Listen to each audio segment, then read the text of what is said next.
As you can see, plastic production is only growing more and more each year. The amount of trash that ends up in the oceans, in the Pacific Ocean and the Pacific Gyres, you have these like mounds of trash just floating there. And I don't see why we should not act now. There's a very urgent thing because it's happening. We feel the effects. Aside from lack of access to education, another issue facing the Philippines is climate change. 21-year-old Poch Espina encourages us to act now and help save the Earth. I'm Poch Espina, and I am currently the Chief Executive Officer at CIPPH. When I was in my first year, I joined this skin diving organization called ISDA. So we end up diving into, we usually go to Batangas, and then it's something you see firsthand. You see all the pollution, you see all the animals that you're trying to protect and the wildlife, and you care for it. I mean, it's something that you want to protect because it's so beautiful. We marvel at the beauty of the world, and it's something we should respect. A lot of people have already seen the turtle video wherein there were plastic straws that were embedded in the nose of the turtle. There was data given by ICC from Subic, one of our partners, the Lighthouse Resort in Subic, and they told us that straws are the third most pollutant that you could find during coastal cleanups. The first one is plastic bags, and the second were cigarette butts. Plastic bags, yes, they already have an alternative. They have paper bags. Cigarette butts, you don't really have an alternative. And finally, plastic straws, nobody has really gone into detail. So I realized, like, okay, this is somewhere we could really make a difference. My course is only 4 years, but I ended up extending for a semester. I intentionally chose to go abroad. I intentionally chose to take a 5th year, and that somehow paved the way for an extra semester. And that extra semester for me made me really think that, like, okay, I want to do something that I really, really wanted to do. Because here in Ateneo, a lot of the people end up joining organizations. They do it from 1st year until 4th year, or if not, you focus on academics. And I guess I found the perfect opportunity to synthesize everything that I've learned. I guess that really drives me is really love. It's such an abstract idea, but at the same time, it can transform certain things. It can fuel you. When you love people, when you respect things, when you love the ocean, when you love your trees, when you love people, you tend to try your best to empathize with them more. You try your best to take care of them.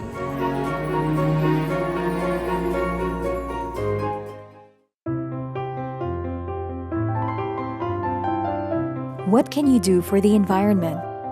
Poch Espina responds to this by coming up with an idea that can lessen the use of plastic straws.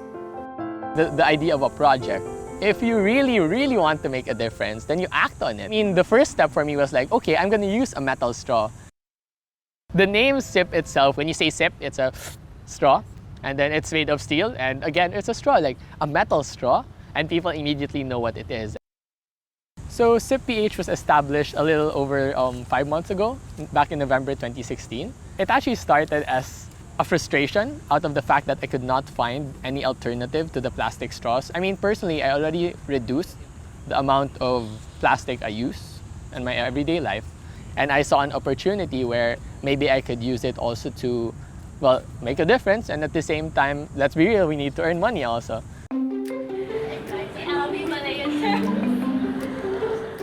So I have here with me the 2 different types of straws. So here, the first one is the classic straw. It's pretty simple. Its length is around 8.5 inches, and its purpose is quite simple. It's usually for a drink. It's a classic straw. And this other straw we have here we call it our milk tea straw. It's definitely bigger. Its design is, of course, for the pearls, so that when you suck it, it goes all the way through. And at the same time, in the set, it also comes with a brush, so that when you have to clean it, you're able to make sure it's clean on the inside and out. Right now, we source them from abroad, but we are doing our best to actually get a local supplier. We already have a contact, and we are in the process of making it. But the thing is, the production capability right now of the local producer is still limited, so we have to continuously still import. Now that it's summer, it's so hot. People would want cold drinks, especially now that People will be going to the beaches, people will be going to resorts, and these resorts are usually where the straws are used, like where they are dispensed. The moment it actually gets away from the counter of a beach resort, of a cafe, you can know that the straw is gonna go to waste. So if you stop it right there and then you can actually make a bigger difference as opposed to just one person who you sold it to. You're actually preventing it from being sold in the first place. So we're trying to attack it on two ends. We give an avenue for people to actually do the same. That's why what we're trying to do is we're expanding to cafes, to NGOs, to influential people, because that's how we really want, how we can make a difference, because these are people that already have an audience.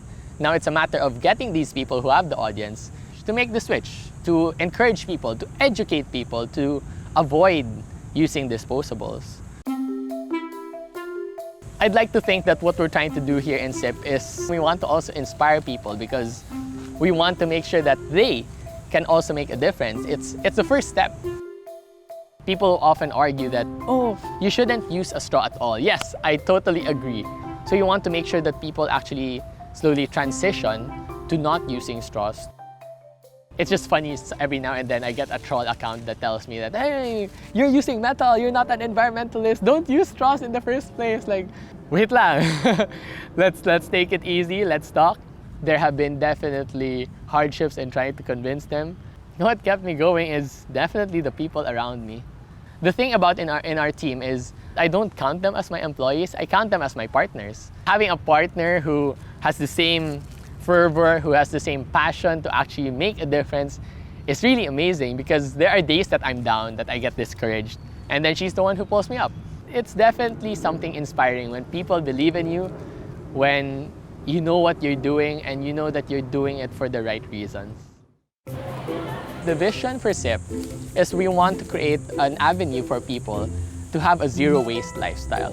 This is weird because most businesses aim to grow, aim to expand. The ultimatum of SIP would be to actually not exist. Why? Because it's an alternative to a zero waste lifestyle. What we're trying to sell here is not the straw.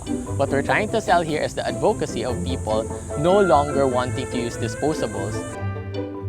People often run businesses on the goal of people and profit, and sometimes they forget planet.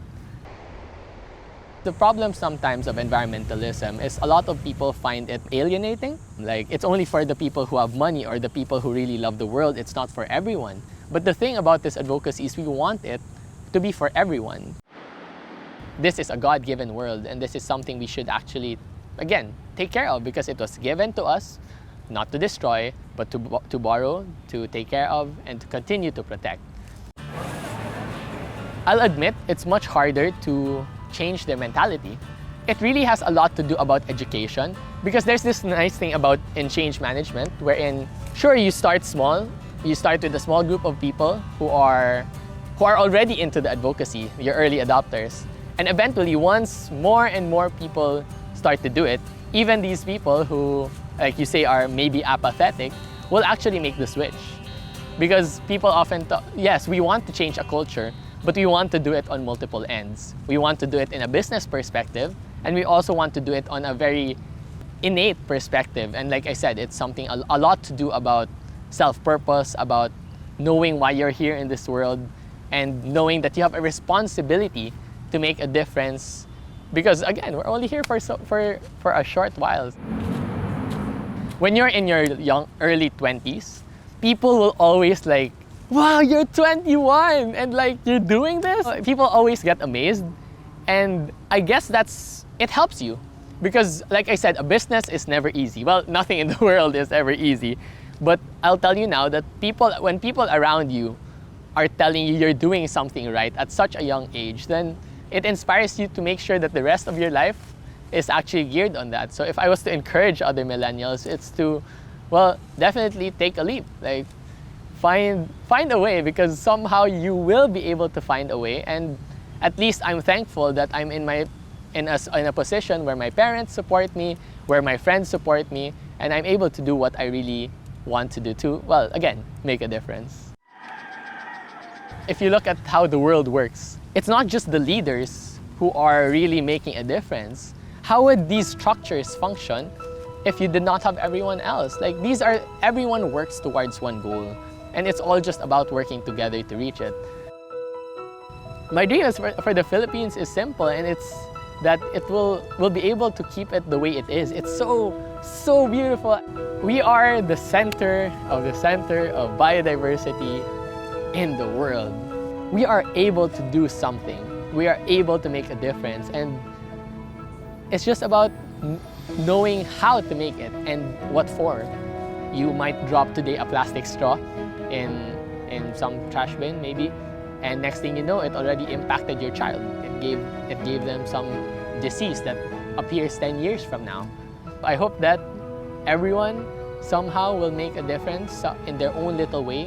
One person influencing the other, and this other person influencing the other, and you create a ripple effect. And that way, the world continues on. Dara and Poch proved to us that one's capabilities are not measured by age. Their passion for education and love for the environment, together with a burning desire to enforce change, are slowly making an impact. I'm Claire Saldran. Join us again next week as we tell you more stories that inform and inspire.